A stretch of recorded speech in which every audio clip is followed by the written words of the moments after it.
Allez, c'est l'heure de notre page été aujourd'hui. À Loches, la ville où est né l'écrivain Gonzague Sabris, disparu dans un accident de voiture au début du mois d'août, à la veille de la Forêt des Livres, le festival littéraire qu'il a fondé. On retrouve Flavien Texier. Aujourd'hui, Flavien, vous nous emmenez sur les traces de cet homme de lettres.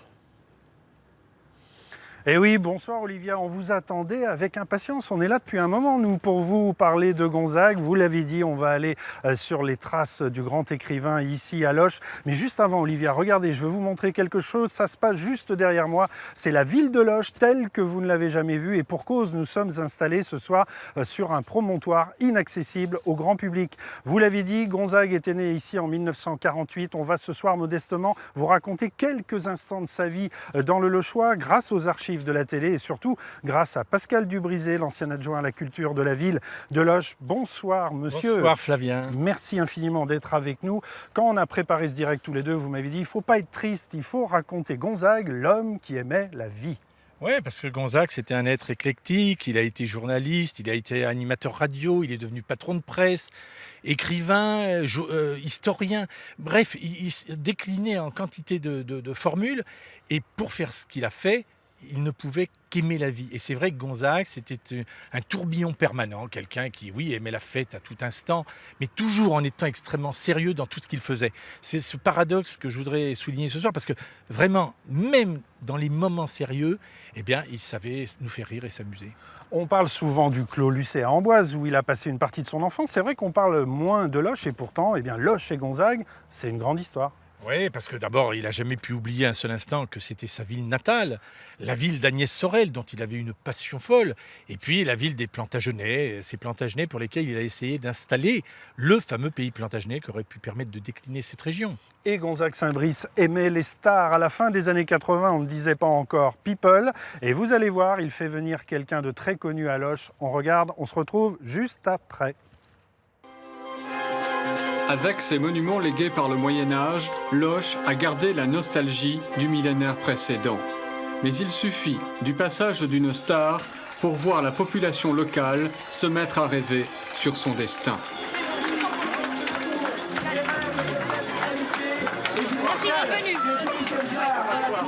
Ah oui, bien sûr, c'est un événement. Grandiose même. C'est le Mozart de la musique moderne. Il est à la fois un peintre des villes, il est à la fois un musicien des mondes, il est à la fois un décorateur de l'écologie, il est à la fois un inspirateur de la jeunesse, et c'est ça qui fait sa grandeur.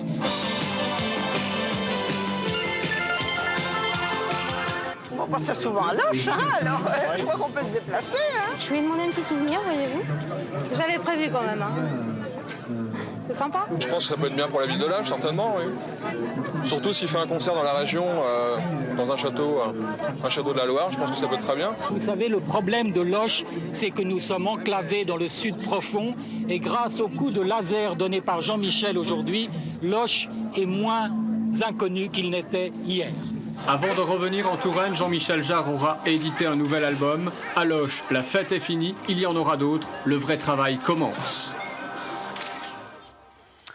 Retour ici en direct depuis Loches, Pascal Dubrisé. Il y avait deux stars, on l'a vu dans ce reportage. Il y avait Jean-Michel Jarre, mais il y avait également Gonzague, car il aimait se mettre en scène. Oui, mais il ne pouvait pas en être autrement. Il faut toujours avoir à l'esprit qu'il a été l'initiateur des clips culturels. Et lorsqu'il s'est présenté à Loches dans l'équipe municipale, ça a été un argument fort de cette campagne. Justement, il s'est mis en scène à travers ses clips culturels. Eh bien justement, on va regarder un court extrait de l'un de ses clips auxquels il a participé.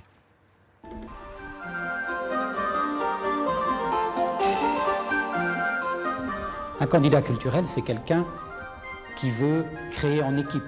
Et ici, à Loches, la création culturelle a déjà commencé. Je ne ferai que rejoindre une équipe.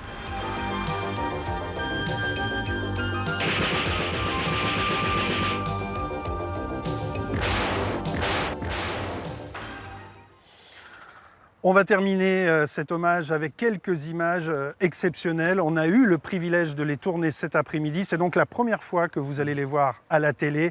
C'est la chambre de Gonzague Sabris qui se trouve en fait chez vous, Pascal Dubrisé. Racontez-moi en quelques mots. Oui, pendant cette fameuse campagne municipale, Gonzague est venu pour coucher un soir à la maison parce qu'il avait raté son train.